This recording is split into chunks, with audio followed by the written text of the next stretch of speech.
immediate relatives. Kung may mga kapatid ba yan, may mga relatives na malapit sa kanya na gustong kukuha sa bata. Last recourse sa adoption law na ibibigay sa ibang tao yan.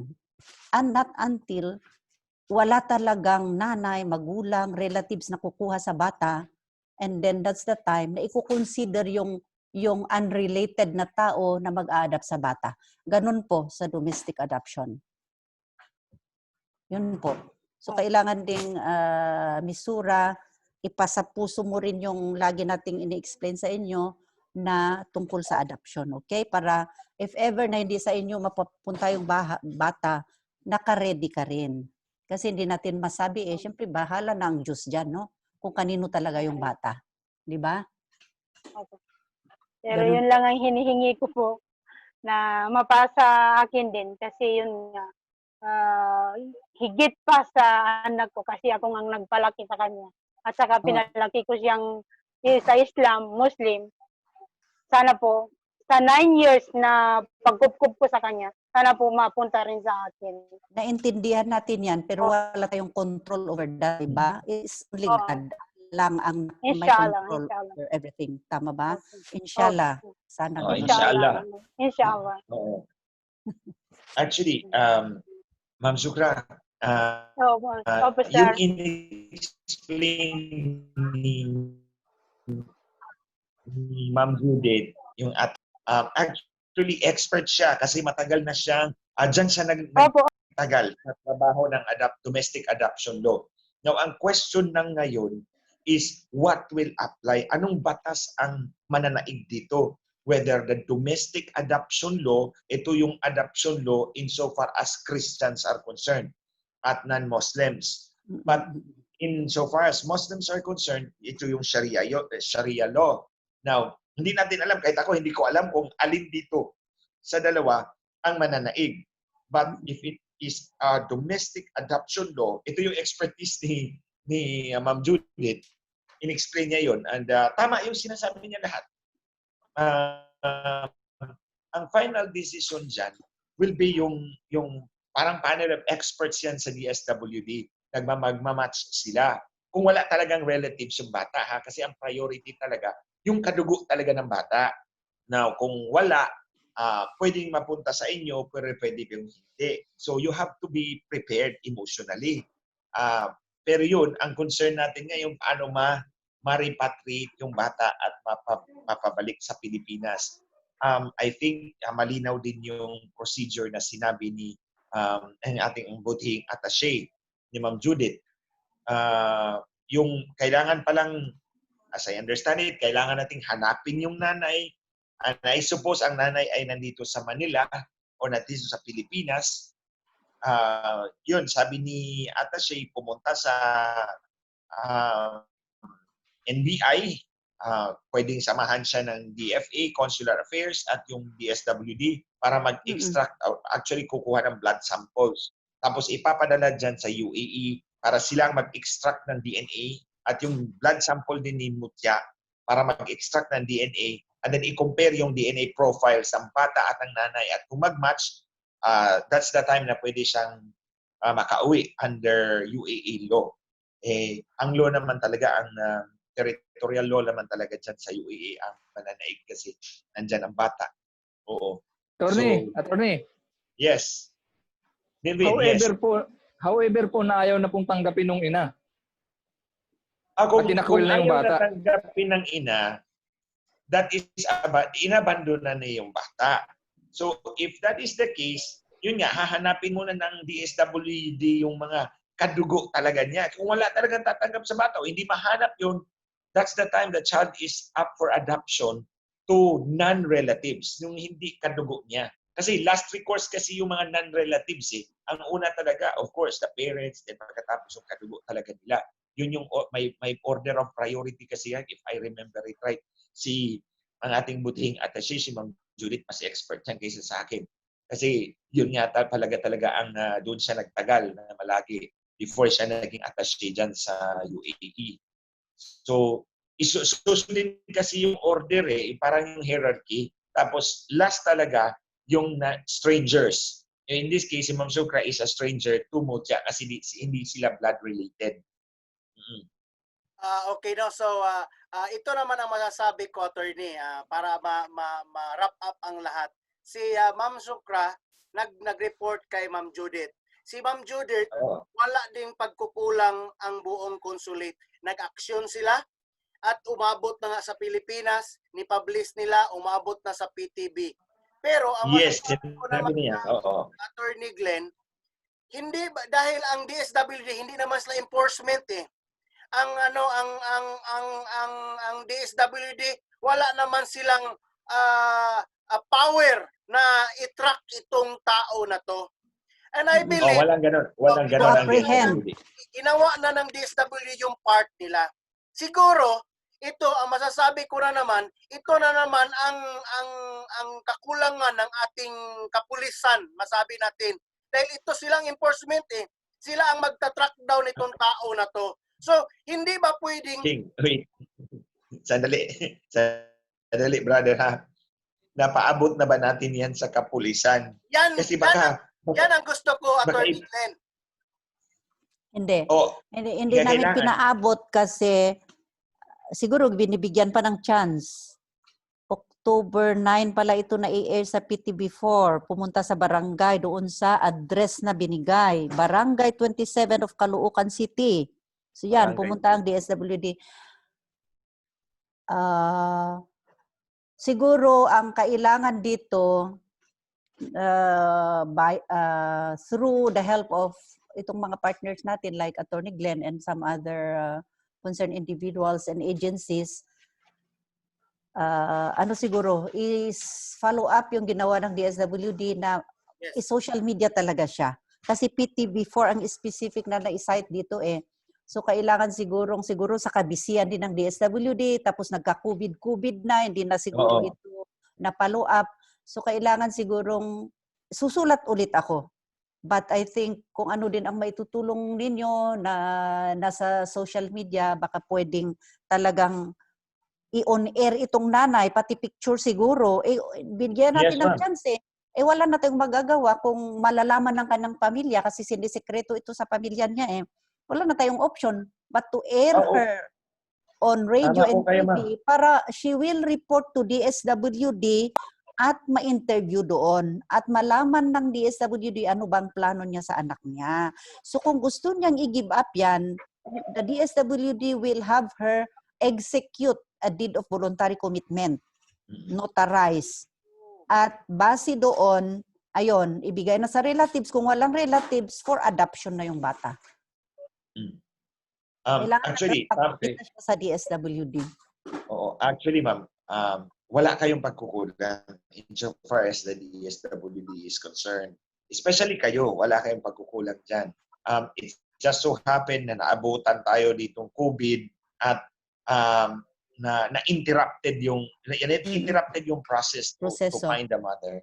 But Yeah. eventually, ma'am, ang maghahanap talaga niyan kung kailangan natin ng tulong, aside of course from social media, di ba? Tama kayo. I-post natin yung mukha ng nanay, yung pangalan ng nanay, taga saan siya, para may lumabas na ito yun.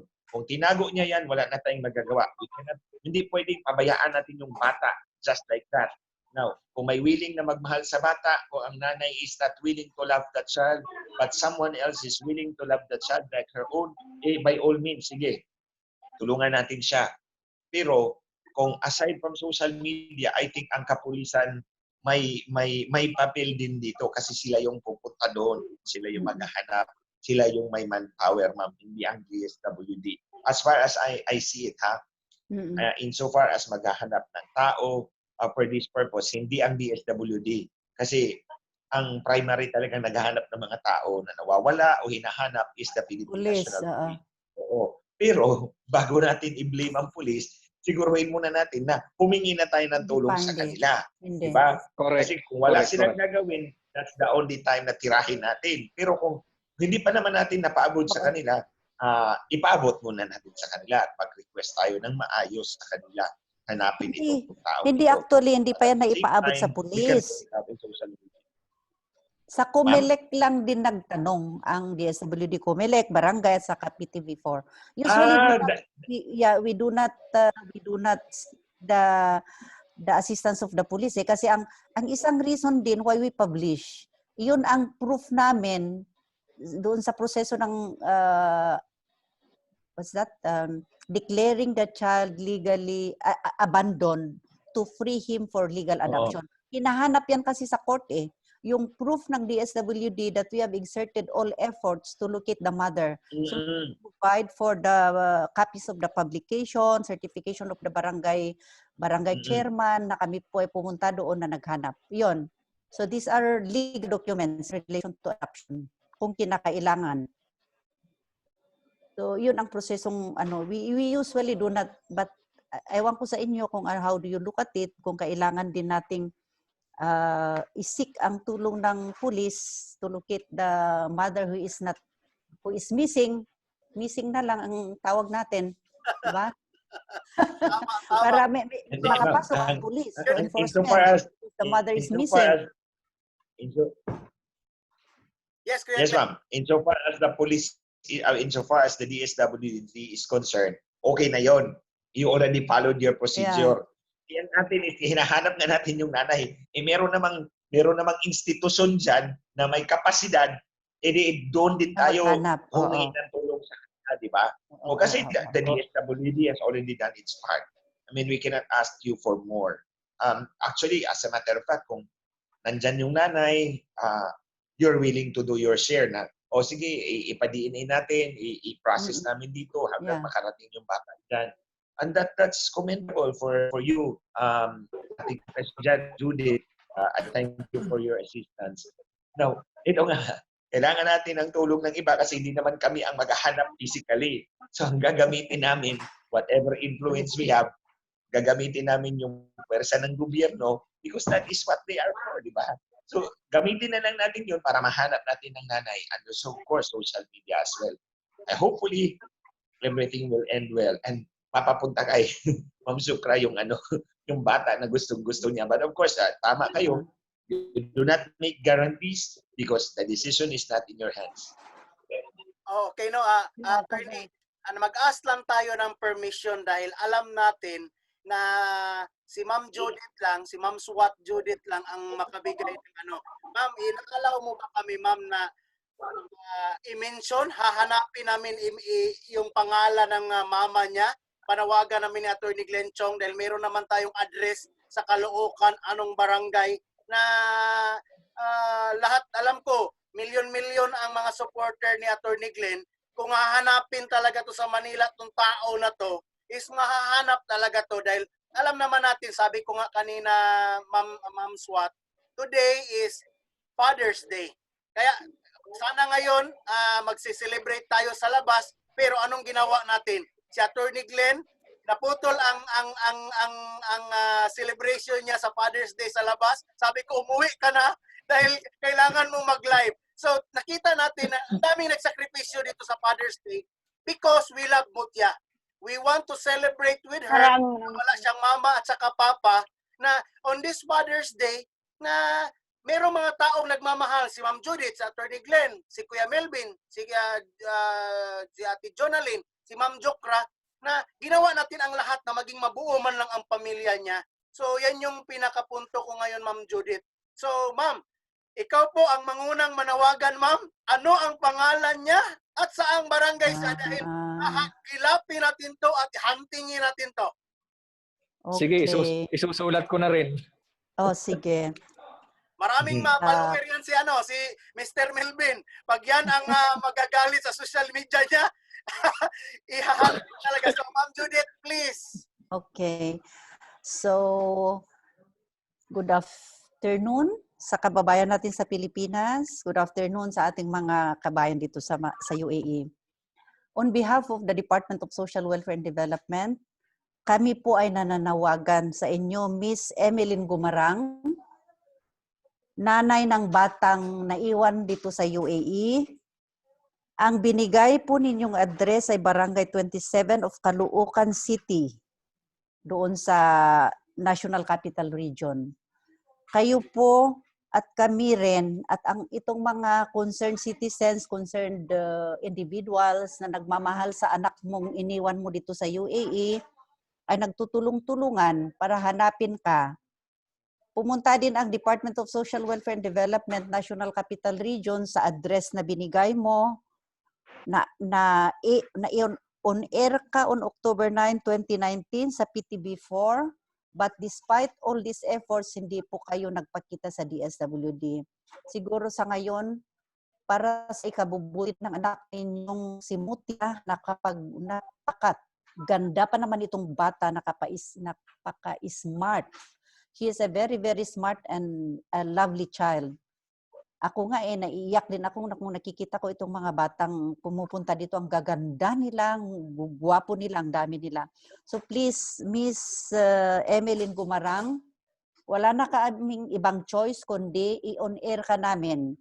Kasi DSWD tried to its best na to treat the matter in confidence, pero wala na kaming ibang option kundi mag-social media para kayo po ay magpakita sa DSWD, doon sa NCR, sa Sampaloc, sa Manila, magpa-interview kayo doon kung ano po ang inyong plano sa bata. At kailangan ka namin, kasi kailangan kang mapa-DNA, tutulungan ka naman ng DSWD at DFA Consular Office doon sa NCR kung paano ito isagawa para padala yung DNA sample mo at ma-mask ka mo tiya. At kung nag-match yun na patunayan na Pilipino itong bata at ikaw ang nanay, pwede na nang iproseso ng Philippine Consulate ang kanyang exit pass at makakauwi na itong bata. So please, for the last time na nanawagan kami, mag-report po kayo sa opisina ng ating DSWD doon sa NCR po. Okay, so thank you, Social Welfare at say Madam Judith Bakwadin from DSWD Dubai and Northern Emirates. So, Attorney Glenn, sagot mo po yung second demotion. Brother King, I think you have to also include, ilagay natin yung pangalan ni ano nga ba yung pangalan na yan? Emeline po. Emeline. Emeline. Ilagay din po natin dito para at least mabasa ng mga tao, ng mga nanonood at sa ating mga nagpa-follow po sa atin. Emeline. Anong middle initial niya? Anong middle initial? Langgutin. Emeline Lagitan. Lagitan. Emeline Lagitan Gumarang. Oo. Emeline Lagitan Gumarang. Lagitan Gumarang. Oo. Emeline Lagitan Gumarang. Gumarang. Oo. Barangay 27, Caloocan City. Correct? Yes. Yun. Yun yung address na nandoon sa kanyang COMELEC registration. Now, mga kababayan, kayong pong nanonood ngayon at nakikinig, kung kilala po ninyo si Emeline Lagitan Gumarang, lalong-lalo na dyan sa Caloocan City, maaari po sanang iparating po ninyo ang panawagan ng ating Social Welfare Attaché, si Ma'am Judith Bakwadin, ako, si Attorney Glenn Chong, at ang mga kasama namin dito. Kung maaari lang po sana pumunta kayo sa DSWD office, sa national office yata yan, sa Sampaloc, Manila. National Capital Region. Sa National NCR. Capital Region, NCR. Para po ma-interview kayo doon at makapagbigay kayo ng blood sample ninyo para ma-establish po by DNA profile yung relationship ninyo doon sa bata na naiwan si Mutia. As of today, si Mutia ay stateless kasi hindi siya recognized ng UAE, hindi niya na-establish yung kanyang Filipino citizenship. Tinutulungan na lang siya ng ating DSWD attaché at dahil Philippine Consulate. At Philippine Consulate, oo, tama nga po. At Philippine Consulate dahil Pilipino ang lumakad para sa kanya. At as a matter of fact, stateless po talaga siya at this time. Ang DNA sample lang po ni Emeline, wag po kayong matakot, Miss Emeline, ha? Wag po kayong matakot. Hindi kayo makukulong. Hindi kayo makukulong at hindi kayo ilalabas ng DSWD at ibigay sa UAE kung may pagkakasala man kayo doon. Wala yan. Hindi kayo makukulong. All that we need is your blood sample para mapadala po sa UAE, ma-establish yung DNA profile ninyo at kay Mutya at ma-process po yung repatriation niya at maibalik po siya dito. Mabigyan po ng dignidad ang inyong anak.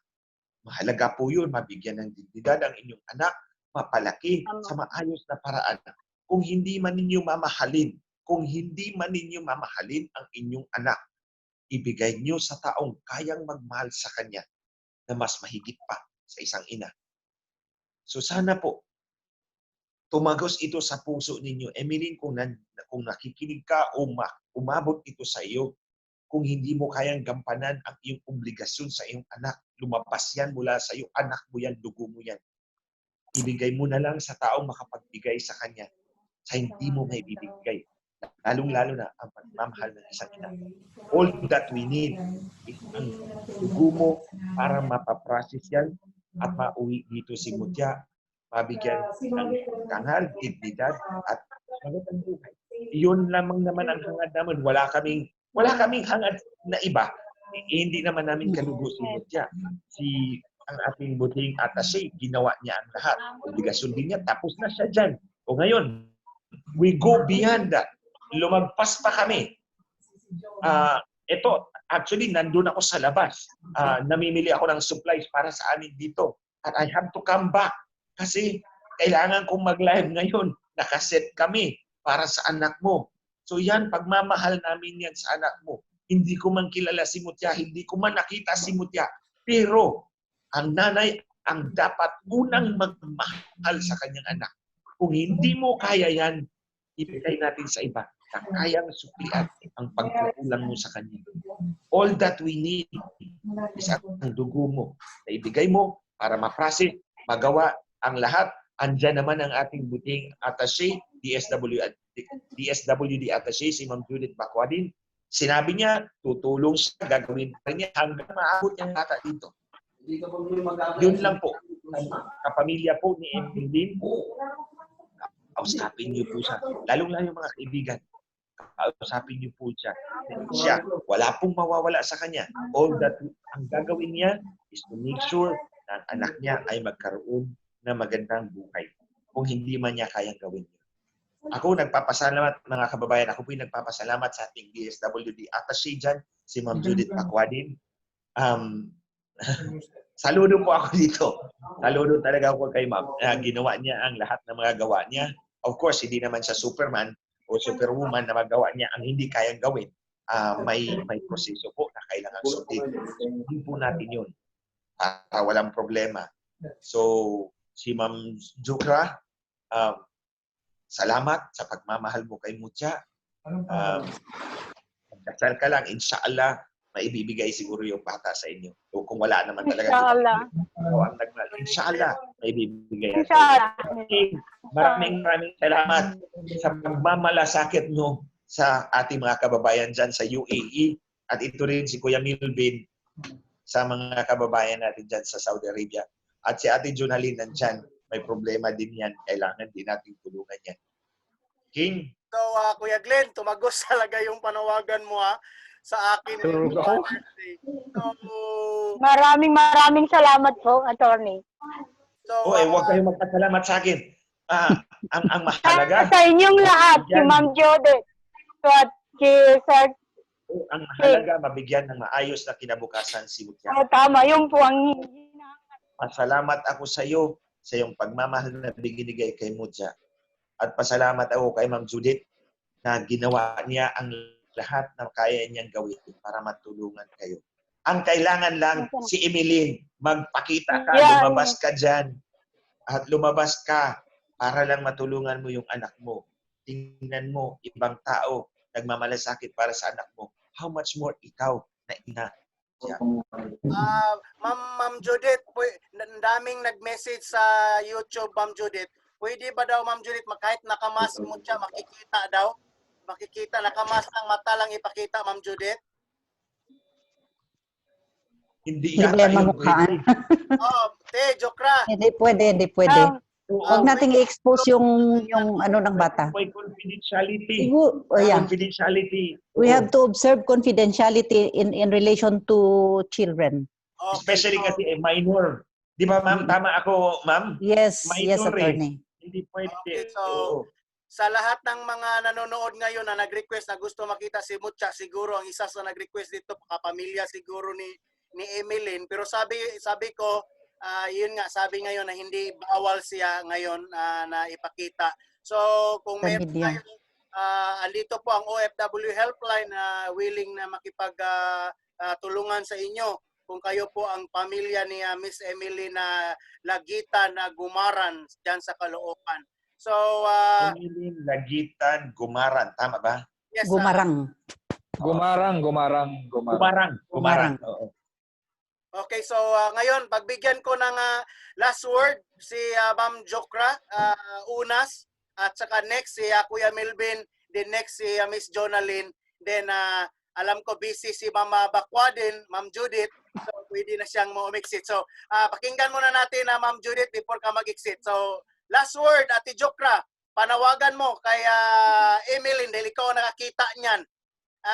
At saka sinabi mo pala na may picture, baka na-mention mo na baka na-save ni Ma'am Judith yung picture ninyo doon sa opisina niya. So baka hindi na-save pa ni Ma'am Judith. Yun yung pinaka-the best na picture na mahanap siguro, Ma'am Judith. Yun yung nire-request pala ni Jokra kanina.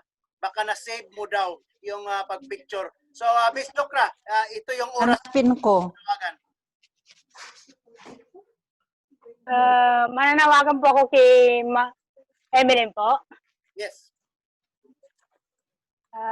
Emeline, sana po pumunta ka sa DSWD kung anong sinabi ni Ma'am Judith para po sa yung anak, para po yung makauwi siya.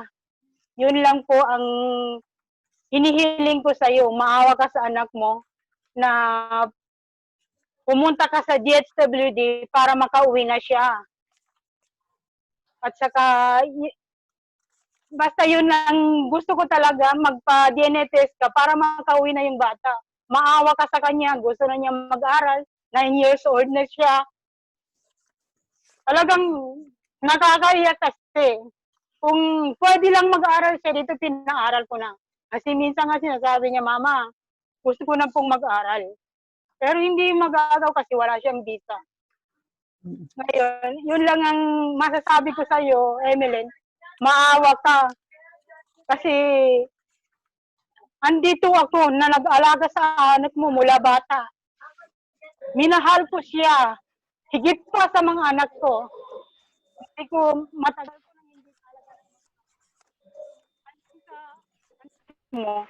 Kasi yun na. Grabe ang awa ko kasi ang napipil ko yun. Wala siyang mama, wala siyang tatay.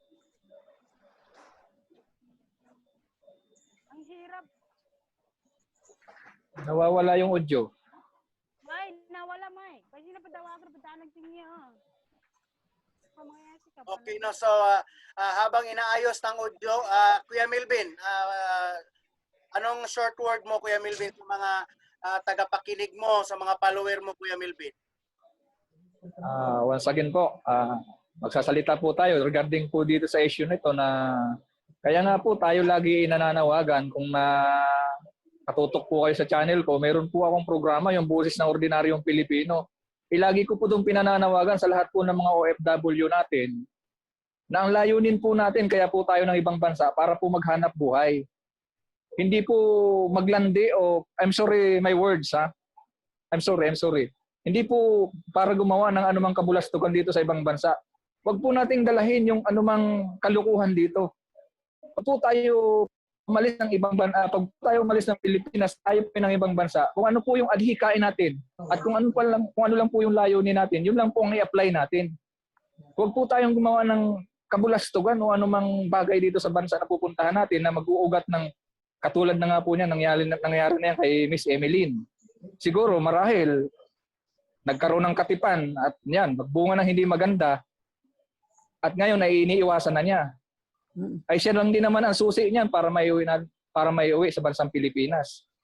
So once again po nananawagan po ako sa lahat ng mga OFW, especially po yung mga kababaihan natin.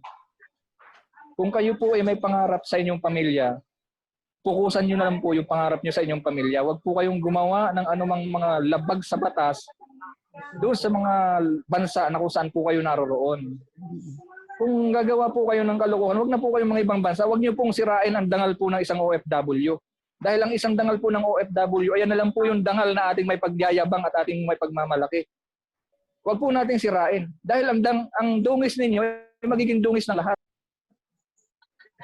Aspect pong isipin, pero yun po ang nangyari.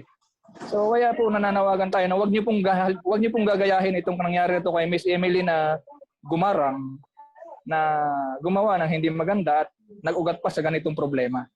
So maraming salamat po at maraming salamat po din po sa DSWD ng Dubai sa pag-handle dyan at sa inyo, Sir King, maraming salamat po at sa kay Atty. Glenn at kay Ma'am Shukra sa pag-aalaga, maraming salamat po. Tagos po sa akin dahil isa po akong ama. Maraming Maraming salamat po. salamat po. So, Miss Jonalyn, dahil alam ko marami ding mga tagasunod sa iyo sa social media. So, please have the floor.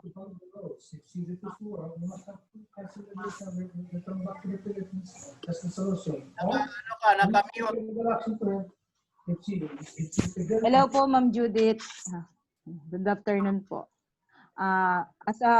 Actually, Kuya King, parang ang ano ko yung case ni Ma'am Zura bago mo pa kasi ang ano yata niyan si Ma'am Zu, Ma'am Susie, para ma-reach out sa consulate. So, ako po as a mother, nananawagan po kay Miss Emeline Lagitan, gumarang ng Barangay 27, Caloocan City. Ma'am, wala pong kasalanan yung bata sa ginawa mo dito sa UAE. So kung ayaw niyo po doon sa bata, kahit at the last minute, ma'am, magpakaina ka. Kailangan lang po namin ni Ma'am Zura ay DNA test mo na mapatunayan na siya ay isang Pilipino. So para po makauwi siya sa Pilipinas at magkuhanan siya ng travel documents para makauwi siya sa Pilipinas at para makapag-aral siya at makapag-umpisa namang muli. Sana po, kung sino man po ang nakakakilala kay Miss Emeline, pakikatok naman po yung puso niya. Hindi sa lahat ng oras o habang buhay mapapagtaguan niya yung ginawa niyang ganito. At last moment, please po, magpakaina po kayo. And Sir King, kinontak ko na po si Mr. MJ Mondehar ng SMNI News. Willing po siya na tinawagan si Emily. So, say thank you so much, Miss Jonalyn. No? So, at least, Attorney Glenn, meron tayong, may action daw ang SMNI News na kinonect ni Miss Jonalyn. So, Ma'am Judith, Ma'am Jokra, maganda to dahil malaking na bagyan ngayon ng action itong panawagan natin. So, natin na we are in one force na hanapin natin itong mama na to and at least ngayon meron na naman tayong magandang balita ngayon na tutukan itong problema ngayon sa SMNI or ang Sunshine Television sa Pilipinas, Attorney Glenn, Ma'am Judith. Maraming salamat po sa inyong lahat. Okay, so Attorney Glenn, at least nakita siguro natin na Attorney Glenn na merong nag-action agad ngayon at alam natin na gusto natin ito yung time na ipaviral natin tong balita na to para makita ang mama nito. So sa lahat ng mga nanonood dito, please we want you to share this call kasama si Attorney Glenn Chong and si Ma'am Swat Judith Bakwaden ng DSWD Dubai at ang mga OFW OFW leaders na mga kasama natin na talagang nagmamahal sa mga kababayan nating mga OFW, lalo na sa mga bata na tinatawag natin ng stateless. Tama si Attorney Glenn Chong. Kawawa ang mga bata. Marami to dito, Attorney Glenn. Alam niya ni Ma'am Judith din. Hindi lang 50 ang alam ko dito. So, isa lang to si Mutya na inaksyonan ko dahil meron siyang expired passport. Meron siyang mama na pangalan. Meron siyang barangay. So, at least ito, i-raise up ko kay Ma'am Swat Judith dahil ito, meron tayong puntarya na taong hanapin, Attorney Glenn. Merong mga bata dito, Attorney Glenn, na wala talagang mama. Walang pito. anong gawin natin? Pilipino sila, Attorney Glenn. Marami yan dito, Attorney. So, alam ko kung gaano itong mga ganitong sitwasyon. Iyak na tayo sa isang sitwasyon. How much more, si Ma'am Judith na lagi halos araw-araw nalapitan ng ganitong sitwasyon, Attorney Glenn.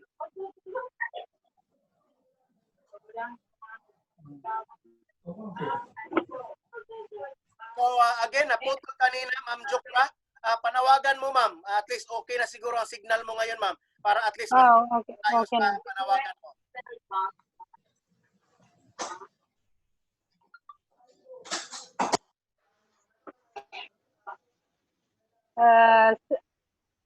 Ang panawagan ko lang po, sana po, Emeline, maawa ka sa anak mo. Kasi ikaw lang ang solusyon na makauwi siya. Magpa-DNA test ka na dyan. Kasi lahat ginawa na namin dito. Na lahat ginawa namin. Si Ma'am Judith, ginawa niya na lahat. Ikaw na lang ang hinihintay ngayon. Natutulong sa iyong anak. Sana po,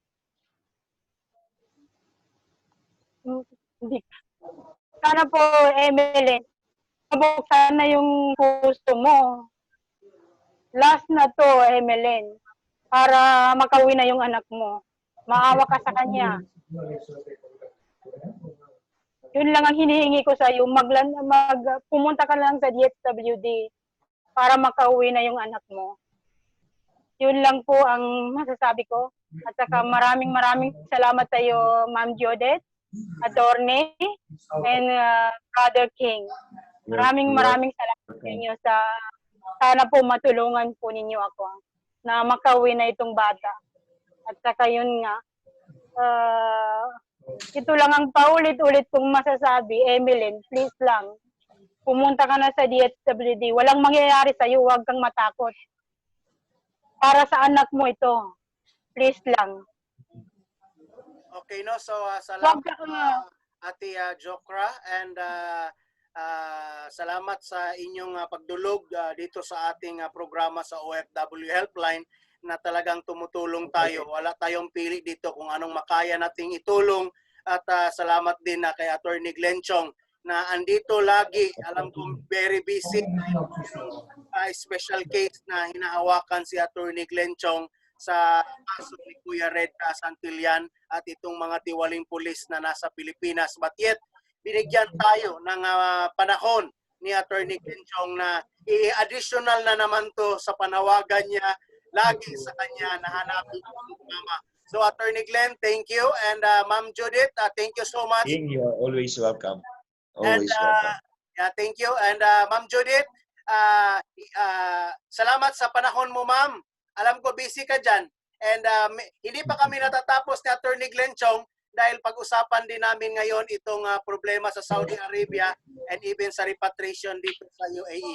So Ma'am Judith, Okay. any last word or okay na po, Ma'am Judith? Okay na. Maraming salamat sa inyong lahat. Thank you, ma'am. Attorney Thank you, Ma'am Glenn, Judith. Yes, Thank you po, Judith. ma'am. Thank you po, mahal ma'am. sa bata, at sa ating mga ibang partners dito sa, anong pangalan yung nasa Saudi, at saka yung si Jonalyn. So Si Melvin. maraming salamat sa inyo. Thank you, thank you. Maraming salamat sa Thank iyo, you, ma'am. ma'am. Thank you, Ma'am Thank you, ma'am. Judith. God bless Thank you. you. God bless you. Thank you, ma'am. Amen. Thank you. Okay, stay put lang, Brother Melvin, ang Sis Jonalyn. Mag-usap tayo ni Attorney Glenn Chong. Maraming salamat, Attorney. Yes, ma'am. Maraming salamat. Always welcome. You're always welcome. Okay, Attorney Glenn. Thank you so much, Attorney Glenn. Naka-live pa rin tayo, Attorney Glenn, but siguro mas shortened ito na time. Pinagbigyan natin kanina si Mutya. And now, before pupunta tayo kay Miss Jonalyn, pag-usapan natin, Attorney Glenn, itong problema ngayon sa Saudi Arabia. Itong kay Brother Melvin.